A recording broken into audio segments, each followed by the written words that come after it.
आज बड़ी खबर दमोह के पिपरिया ग्राम से है, जहां पर भगवती मानव कल्याण संगठन एवं पंच ज्योति शक्ति तीर्थ सिद्धाश्रम धाम के संयुक्त तत्वावधान में जिला स्तरीय श्री अखंड दुर्गा चालीसा पाठ का आयोजन किया गया, जिसमें दसों हजार से ज़्यादा मां के भक्त इस कार्यक्रम में सम्मिलित हुए, जिन्होंने भगवती मानव कल्याण संगठन या भारतीय शक्ति चेतना पार्टी के कार्यकर्ता सम्मिलित थे।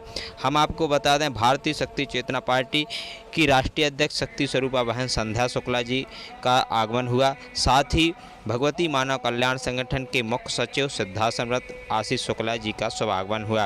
राष्ट्रीय अध्यक्ष ने कार्यक्रम को संबोधित करते हुए विभिन्न मुद्दों पर चर्चा की एवं धर्म राष्ट्र मानवता की सेवा में नशा मुक्त मांसाहार मुक्त चरित्रवान जीवन जीने का संकल्प दिलाया।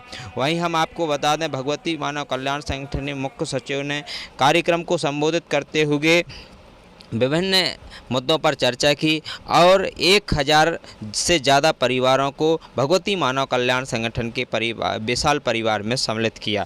हम आपको बता दें, भगवती मानव कल्याण संगठन एवं भारतीय शक्ति चेतना पार्टी का लगातार प्रयास सफल हो रहा है। समाज में परिवर्तन बढ़ता जा रहा है। आज दमोह जिले में करीब 1 लाख से भी ज़्यादा मां के भक्त इस कार्यक्रम में सम्मिलित होकर के धर्म राष्ट्र मानवता की सेवा के कार्य कर रहे हैं। देखें खास खबर।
ये इन अनुष्ठानों से हमने पाया है, ये इन अनुष्ठानों से भगवती मानव कल्याण संगठन के कार्यकर्ताओं ने पाया है।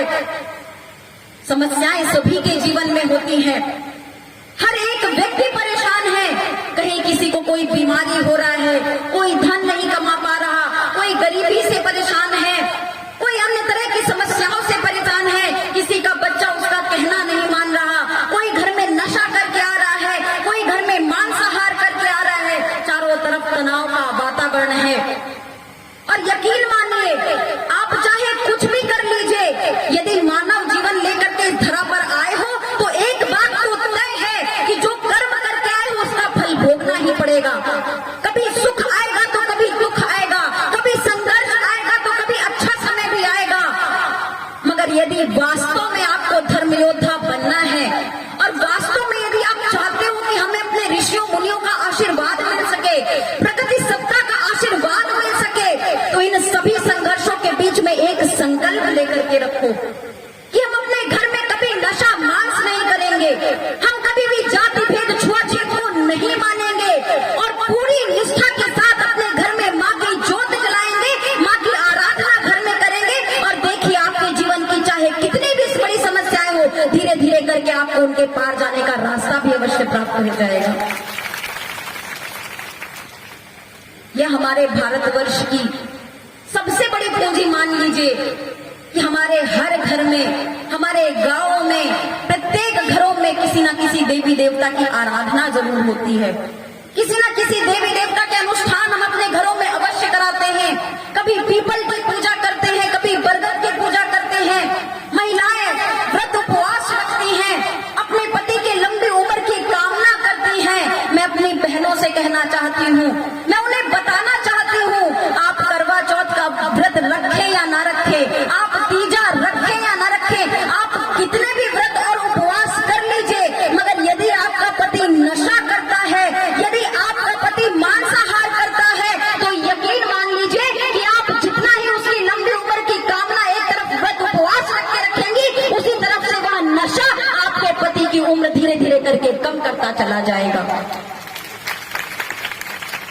इसीलिए घर में नशा मत होने दो। मेरे बहुत बड़ी संख्या में यहाँ भाई बहन बैठे हुए हैं, हो सकता है वे बहुत ज्यादा नशा भी करते हो। मैं उनसे कहना चाहूंगी, संकल्प ले लो। बात हुई, आज हम मूलभूत सुविधाओं के लिए तरस रहे हैं। आप खुद विचार कीजिए, आज आपके गांव में किसी को बड़ी गंभीर बीमारी हो जाए, कैंसर हो जाए, लीवर फेल हो जाए, या कोई भारी इन्फेक्शन हो जाए, तो आपके गांव में एक भी ऐसा बड़ा अस्पताल नहीं है कि आप वहां जाकर के उसका इलाज करा सको। आपको तुरंत रेफर कर दिया जाएगा, जिला अस्पताल में जाओ। आपको तुरंत रेफर कर दिया जाएगा वहां से भी कि आप बाहर जाओ, नागपुर जाओ, भोपाल जाओ, अपना इलाज करवाओ। क्योंकि बड़ी बीमारी यदि हो गई तो उसका आपके गांव में इलाज नहीं हो पाएगा। सोचिए कितना भ्रष्टाचार किया गया होगा। हर कार्यकाल में लाखों लाखों करोड़ों रुपए सरकार द्वारा भ्रष्टाचार करके अपनी जेबों में भरे जाते हैं। यदि वास्तव में 75 सालों में लाखों करोड़ों रुपए को क्षेत्र में लगाया गया होता, तो आज आपके गांव में भी एम्स जैसा बड़ा अस्पताल होता। आपके घर में कोई बीमार पड़ता तो उसे 20 किलोमीटर, 25 किलोमीटर, 50 किलोमीटर दूर लेकर के आपको ना जाना पड़ता। मगर यह सब भ्रष्टाचारी राजनेताओं की नीति के कारण। लोग कहते हैं कि आपको क्या आवश्यकता है राजनीति की बात करने की, आप तो धर्म का इतना अच्छा काम कर रहे हैं, आप तो नशा मुक्ति का इतना बड़ा काम कर रहे हैं, लोगों को जागरूक कर रहे हैं, फिर आपको क्या आवश्यकता है राजनीतिक पार्टी बनाने की, आपको क्या आवश्यकता है राजनीति में नेताओं के विरोध में बोलने की। ये विरोध हमने लिया है समाज के लिए। हम तो धर्म का बहुत अच्छा कार्य कर रहे हैं, हमें आनंद भी इसी काम में आता है। लोगों के घर घर जाकर उनको नशा मुक्त करना हमें अच्छा लगता है। हम तो अपना पूरा जीवन इसी अभियान के लिए समर्पित कर देना चाहते हैं।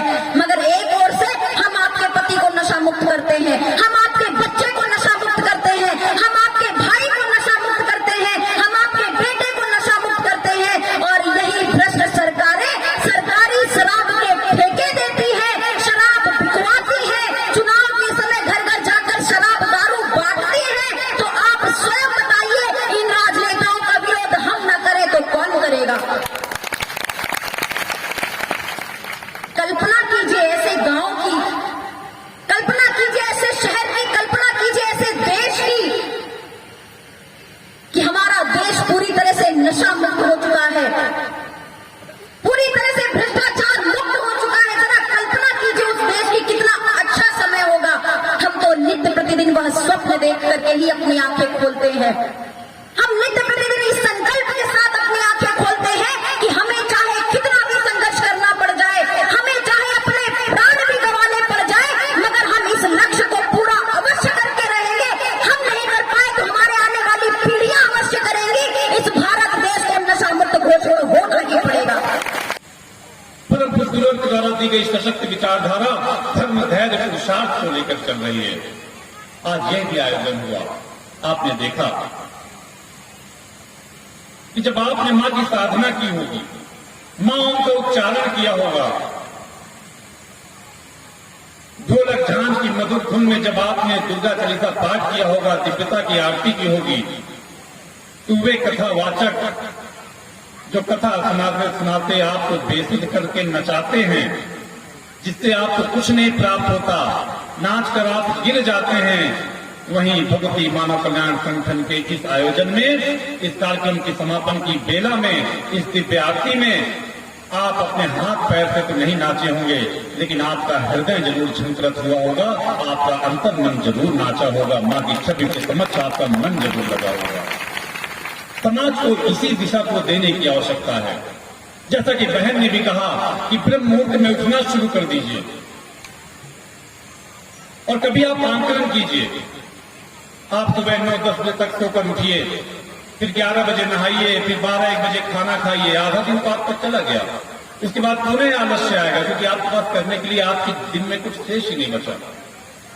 लेकिन जब आप ब्रह्म मुहूर्त में उठ लेते हैं और मां की साधना के लिए थोड़ा सा भी समय दे देते हैं, तो आपके पास पूरा दिन कुछ न कुछ करने के लिए होता है। और सबसे बड़ी बात जो हमारी चेतना ग्रंथि जागृत होती है, वो हमें प्रेरित करती है अच्छे विचारों की ओर।